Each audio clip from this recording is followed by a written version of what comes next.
Bonsoir et bienvenue à la première édition d'information de la soirée sur Oula. Voici le sommaire.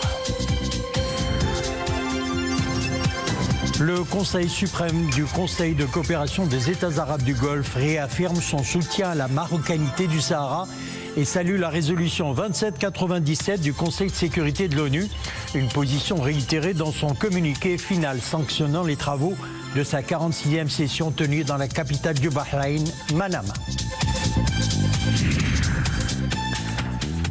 Madrid accueille la 13e réunion de haut niveau maroco-espagnol. La rencontre a été marquée par des entretiens entre le chef du gouvernement et son homologue espagnol et par la signature de 14 accords et mémorandums couvrant plusieurs secteurs comme l'enseignement, la justice, l'agriculture et la pêche maritime.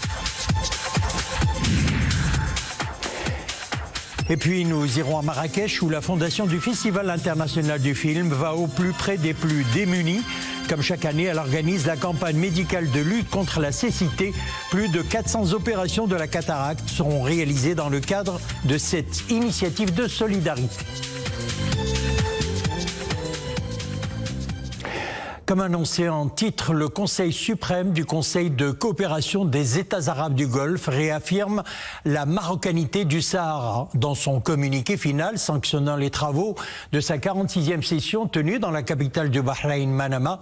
Le Conseil a salué également la résolution 2797 adoptée par le Conseil de sécurité des Nations Unies le 31 octobre dernier. Résolution qui consacre l'initiative d'autonomie comme un pas important pour parvenir à une solution réaliste et réalisable. Iman Ablou, Nawel Goureri avec Rachid Latabi et Soufiane Ibrahimi. Entre le Maroc et les pays du Golfe, une alliance exemplaire intemporelle. Soutien politique indéfectible depuis des décennies, ces pays sont des alliés fiables du royaume. Un partenariat stratégique lie le Maroc aux pays membres du Conseil de coopération du Golfe sur les plans politiques et économiques. Et au chapitre de notre intégrité territoriale, ces pays expriment de tout temps des positions constantes en soutien à la marocanité du Sahara et à la préservation de la sécurité et la stabilité du royaume. Pas plus tard qu'hier, le Conseil suprême du Conseil de coopération des États du Golfe a renouvelé à la clôture de sa 46e session tenue à Manama la réaffirmation de la marocanité du Sahara et le soutien à l'initiative marocaine d'autonomie. L'ensemble des pays du Golfe sont unanimes au sujet de leur soutien constant et inconditionnel à la marocanité du Sahara. Les relations entre le Maroc et ces pays sont tellement profondes et ancrées que le Royaume a été invité par le CCG à devenir membre le 11 mai 2011, ce qui renvoie à la solidité des liens entre le Maroc et ces pays. Le soutien des pays du Golfe à l'intégrité territoriale du Royaume ne date pas d'hier. Déjà en 1975, des délégations d'Arabie Saoudite, des Émirats, du Koweït, du Qatar et du Sultanat d'Oman ont participé à la Marche verte. Depuis ce jour, leurs positions demeurent inchangées et prennent forme à travers notamment l'ouverture de leurs consulats à Dakhla et Laayoune. Le communiqué final du Conseil de coopération des pays du Golfe salue la résolution 2797 du Conseil de sécurité. C'est une nouvelle confirmation de la position constante de ces pays envers la cause nationale et toutes les causes légitimes du Maroc. C'est aussi l'expression d'une position de principe des pays du CCG qui ont de tout temps soutenu le Royaume au sujet de son intégrité territoriale. Une constance à toute épreuve. En avril 2016, cette position sans équivoque a été réitérée à l'occasion de la tenue du sommet Maroc-Pays du CCG, lors duquel ces pays ont réaffirmé leur position de principe selon laquelle la question du Sahara marocain est également une question relevant du Conseil de coopération du Golfe. Ils avaient souligné leur soutien à la souveraineté du Maroc sur son Sahara et leur appui à l'initiative d'autonomie, avec le rejet de toute atteinte aux intérêts supérieurs du royaume. Pour un décryptage avec nous en duplex depuis Marrakech, Madame Yasmine Hasnaoui, professeure en sciences politiques. Madame Hasnaoui, bonsoir. Bonsoir. Alors, ma première question, quelle est la portée de la position du CCG réitérant son soutien à la marocanité du Sahara dans le contexte actuel ? Alors, premièrement, je dirais le soutien que le Maroc reçoit des pays du Conseil de coopération du Golfe pour son intégrité territoriale sur ces provinces du Sud n'est pas un simple soutien symbolique, mais reflète, je dirais, un véritable soutien diplomatique et politique. Ce soutien découle avant tout des liens de fraternité qui unissent le Maroc avec toutes les composantes du Conseil, fondé en 81 et bien avant, bien sûr. Donc, en liant le soutien du CCG à cette dynamique internationale, l'ONU plus État du Golfe, la déclaration renforce la légitimité diplomatique du Maroc sur son Sahara. Et ce n'est plus un simple alignement ponctuel, mais plus un positionnement clair et coordonné d'un groupe régional très important et influent. Alors, professeur, quelle lecture faites-vous du cadre dans lequel la position de soutien à l'intégrité territoriale du Royaume a été réaffirmée par le CCG ?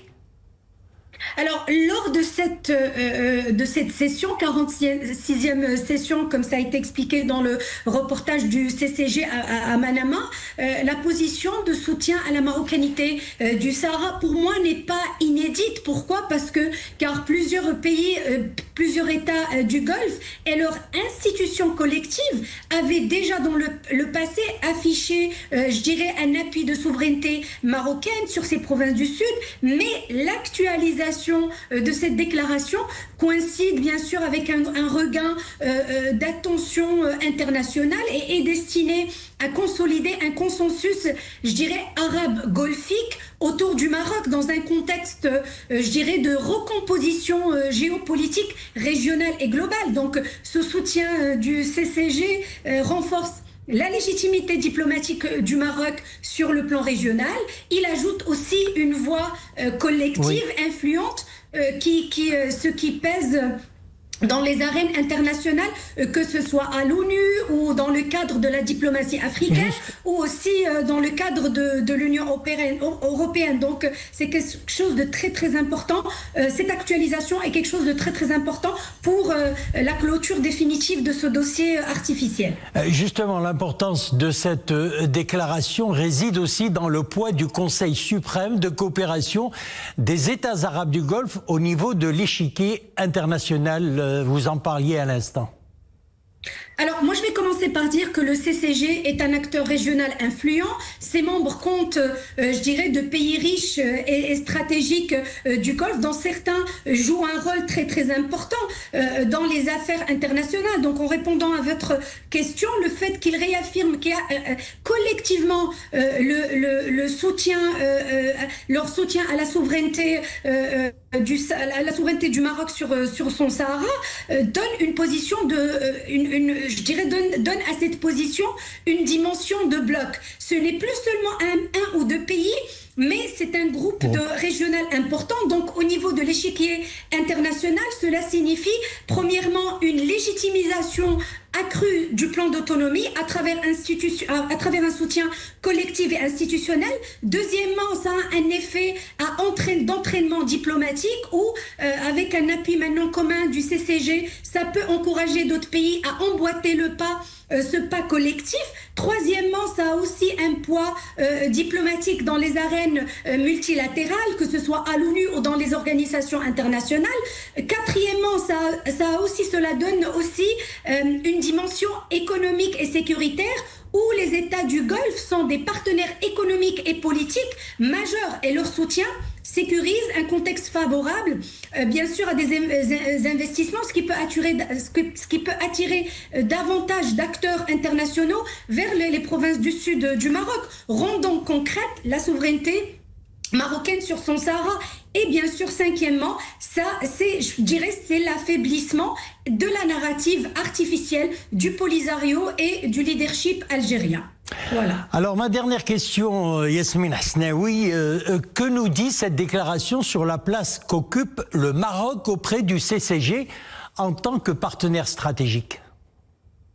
Alors, ces déclarations, et bien sûr, réaffirment sans équivoque le soutien de la souveraineté du Maroc, comme je l'ai dit, je le redis, sur le Sahara. Et ça montre aussi que le Maroc n'est pas vu simplement comme un allié ponctuel, mais comme un partenaire de confiance sur le long terme, et cela ça a été depuis des années. Ce communiqué aussi mentionne explicitement une convergence d'intérêts stratégiques, non seulement sur la question territoriale, mais aussi en termes de stabilité, de sécurité et de coopération globale dans la région. Donc pour moi, je pense que le Maroc apparaît plus que jamais comme un pivot stratégique, comme il l'est avec d'autres pays, que ce soit en Amérique ou en Asie ou en Afrique, et un interlocuteur essentiel pour les États du Golfe, et aussi, je dirais, un pont entre le Maghreb et l'Afrique, le monde arabe et le Golfe. Et cette posture, je dirais, renforce non seulement la dimension diplomatique de la question du Sahara marocain, mais conforte aussi le rôle du Maroc comme acteur central dans les dynamiques régionales de coopération, de sécurité et de développement sous le leadership de Sa Majesté le Roi Mohamed VI. Madame Yasmine Hesnaoui, merci d'avoir été en duplex avec nous depuis Marrakech. Je rappelle que vous êtes professeur en sciences politiques. Merci. Tout comme le CCG, l'Espagne se félicite pour sa part de l'adoption de la résolution 2797 qui souligne qu'une véritable autonomie sous souveraineté marocaine est une solution des plus réalisables.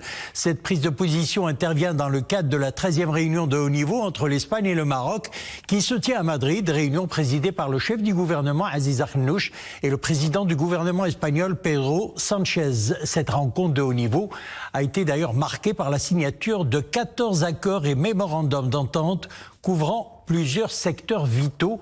Nous retrouvons nos envoyés spéciaux à Madrid, Zoubi Daftri, Zaki Abdelkas, Larbi Nehri. Le commentaire est signé Sofia Fegrout. À son arrivée au palais de la Moncloa, le chef du gouvernement est accueilli avec tous les honneurs. Une réunion de haut niveau qui se tient à un moment charnière. Elle a lieu après la résolution 2797 du Conseil de sécurité de l'ONU sur le Sahara marocain et avant l'organisation conjointe de la Coupe du Monde 2030. Un contexte particulier pour des relations bilatérales qui atteignent l'âge de la maturité. L'entretien entre Aziz Akhnouch et Pedro Sánchez aborde l'ensemble des dossiers prioritaires inscrits dans la feuille de route de 2022. L'occasion pour les deux chefs du gouvernement d'insister sur l'importance de l'activation des mécanismes interparlementaires de coopération, un instrument essentiel permettant aux deux gouvernements de mener à bien leur engagement respectif. La 13e réunion de haut niveau Maroc-Espagne est marquée par des échanges entre les ministres des deux pays. Ils représentent la santé, la protection sociale, l'éducation et d'autres secteurs clés, comme l'industrie, l'agriculture ou encore la transition énergétique. La rencontre est aussi l'occasion de signer 14 accords de coopération. Celui liant les deux ministères des Affaires étrangères permettra de faciliter la mobilité, entre autres mesures. D'autres accords signés concernent la justice, la coopération fiscale, la lutte contre le discours de haine, la coopération agricole et agroalimentaire, la pêche maritime et l'enseignement de la langue arabe notamment. Entre la photo de famille prise aujourd'hui et celle d'hier se dessine la continuité d'un partenariat maroco-espagnol solide. La rencontre entrepreneuriale, organisée hier par les deux patronats marocains et espagnols, a rassemblé un large éventail de responsables institutionnels et d'opérateurs privés.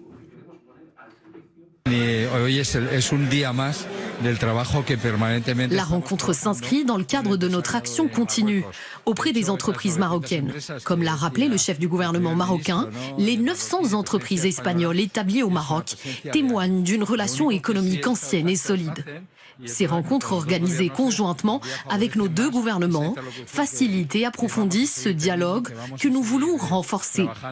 Nous poursuivrons nos efforts dans ce sens et notamment à l'occasion de notre prochain déplacement au Maroc le 10 février, où nous échangerons également avec nos homologues portugais autour de l'organisation commune de la Coupe du Monde. La relation économique et commerciale entre le Maroc et l'Espagne est très forte. Et les échanges commerciaux sur l'année 2025 portent sur plus de 26 milliards d'euros. Et je pense que nous pouvons porter ces relations à beaucoup plus parce que l'Espagne est une porte vers l'Amérique du Sud et le Maroc est la porte vers l'Afrique. Deux portes qui s'ouvrent sur un nombre infini d'opportunités. L'Espagne demeure le premier partenaire commercial du Maroc. En termes de volume commercial, le Royaume était la 3e destination des exportations espagnoles en 2024, atteignant près de 13 milliards d'euros. Parallèlement, le Maroc s'est classé au 4e rang en tant que fournisseur de biens à l'Espagne, hors Union européenne, avec près de 10 milliards d'euros. Les échanges commerciaux sont intenses entre les deux pays. Les secteurs clés sont fortement représentés, comme l'automobile, le textile, l'agroalimentaire et l'énergie.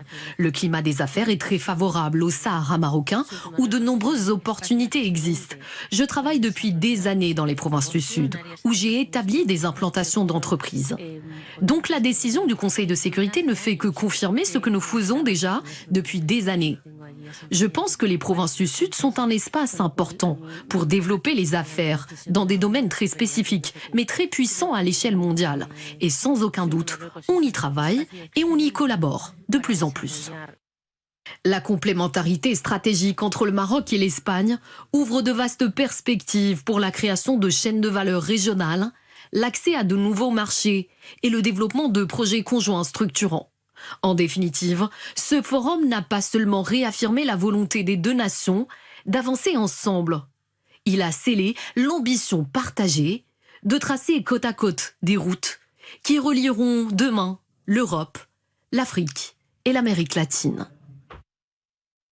Autre pays a réitéré sa position au sujet de son soutien à l'intégrité territoriale du Royaume, la Belgique, par la voix de son vice-premier ministre et ministre des Affaires étrangères, Maxime Prévost.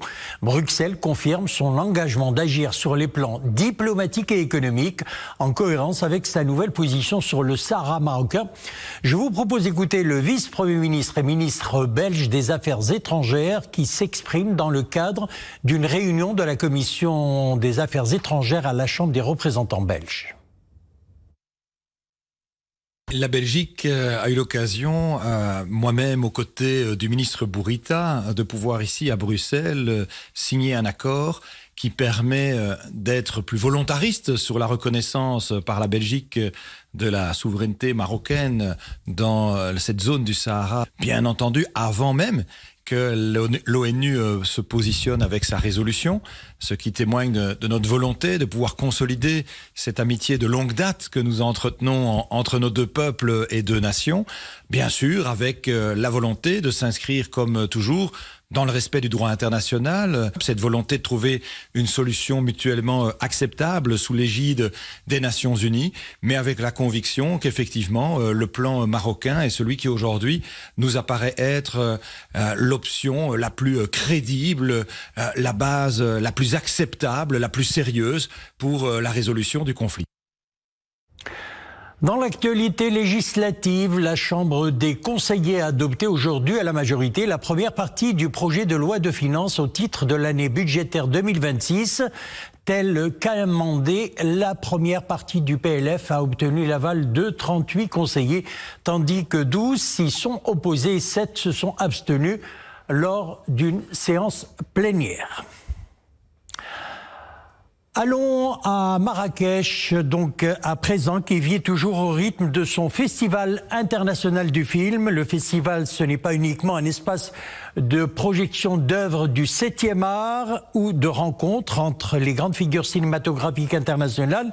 C'est également un événement empreint de valeurs d'humanisme. La campagne médicale de lutte contre la cécité, organisée chaque année à l'initiative de la fondation du festival, en est la plus belle illustration. Plus de 400 opérations chirurgicales de la cataracte seront réalisées au centre hospitalier provincial de Tahnaout au profit des personnes vulnérables. Reportage Nabil Azarkan, Jihad Charrat, Mu'tasim Billah al-Bouazaoui, Asma Tazi. Le récit est signé Maria Awad. Dans la salle d'attente, installée pour l'occasion, des hommes et des femmes attendent patiemment pour une consultation ophtalmologique. Après un premier examen de vue, direction le bloc opératoire pour une microchirurgie de la cataracte. Au total, ce sont près de 400 bénéficiaires qui retrouveront la vue grâce à cette campagne médicale organisée à l'initiative de la fondation du Festival international du film de Marrakech. Cette caravane médicale est destinée à toutes les personnes en situation de précarité habitant dans la région d'El Haouz.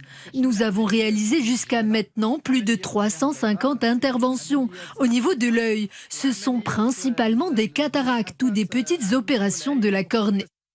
Mais les actions de la Fondation ne s'arrêtent pas là. Elles sont nombreuses et se déclinent toute l'année afin d'offrir aux personnes en grande précarité un soutien permanent. En plus des soins médicaux, la Fondation offre 400 paniers de denrées alimentaires au profit des familles les plus isolées.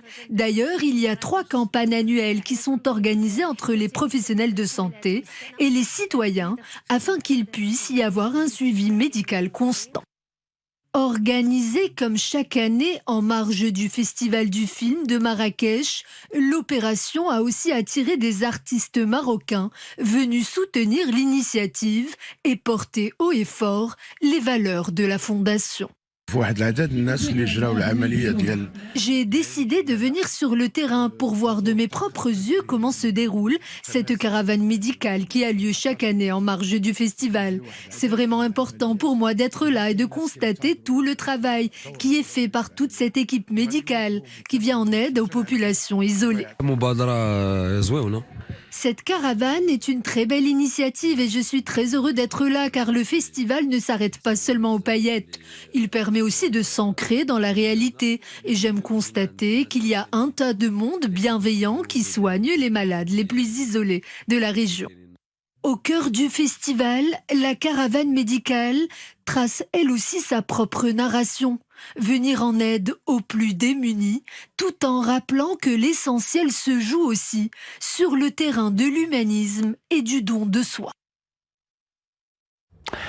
Allez, un peu de poésie dans ce journal et pour cela, direction l'Institut français de Fès qui a accueilli une résidence artistique dédiée à un formidable projet, Vie en vers, c'est son nom, une création poético-musicale où se mêlent slam, introspection et des notes de oud, une manifestation portée par la slameuse et psychologue Fatin Moubsit et le luthiste Salahdin Ben Brahim. Je vous laisse apprécier ce voyage au cœur des émotions humaines en compagnie de Anwar El-Roumari et Maria Oued. Mais il m'arrive de m'exposer parfois. J'aime ne pas être dérangée dans mon monde. C'est l'histoire d'une rencontre artistique portée par le souffle du slam et dans laquelle l'oralité côtoie les cordes du luth. Porté par le musicien Salahdin Ben Brahim, l'instrument donne à voir et à sentir la clarté du phrasé, interprété par Fatin Moubsit. De cet instant suspendu, la poésie émane. la résidence avec ma collègue. Je suis venue à Fès pour participer à cette résidence musicale où l'on fait du slam, car je trouve que la fusion entre le luth et la présence scénique de la talentueuse Fatin se marient très bien ensemble. Nous essayons d'offrir aux spectateurs un moment de grâce. Vie en vers, un spectacle immersif où le spectateur se voit catapulté au cœur de la création et de l'intime, dans un univers stylisé où chaque mot, chaque silence se fait l'écho d'une sensation. Pourquoi Vie en vers, c'est quelque chose, une traversée de l'intime qu'on a envie de proposer aux spectateurs donc, qui sont venus ici ce soir. Comme ce que mon collègue a mentionné, donc c'est une fusion entre nos deux univers respectifs, l'univers poétique, mais aussi la poésie de l'instrument de l'oud qui est aussi évocateur et poète en tant qu'instrument. Vie en vers ouvre une porte sur l'intime, un univers feutré où les mots et les mélodies se muent en poésie de l'affect. Et pourtant... Nous passons la page sport et au championnat du monde de taekwondo U21. Le Maroc signe une entrée en lice réussie avec 2 médailles de bronze. La première médaille a été remportée par Nzal Assel dans la catégorie des moins de 49 kilos après s'être imposée successivement face à des adversaires du Brésil, de l'Équateur et de la France avant de s'incliner en demi-finale contre la Russe Milana Bekulova. La seconde médaille de bronze a été remportée par Imen Khigari dans la catégorie des plus de 73 kilos, après avoir battu successivement des adversaires du Canada et du Kazakhstan avant de céder en demi-finale face à la Turque Zehra Begum. Et puis, n'oubliez pas ce rendez-vous demain en football, en Coupe arabe au Qatar. La sélection nationale de football sera opposée à son homologue oumanaise pour le compte de la deuxième journée du groupe B de la compétition. Rappelons que lors de la première journée, le Maroc avait battu les îles Comores 3-1, tandis que l'Arabie Saoudite avait pris le meilleur sur Oman 2-1.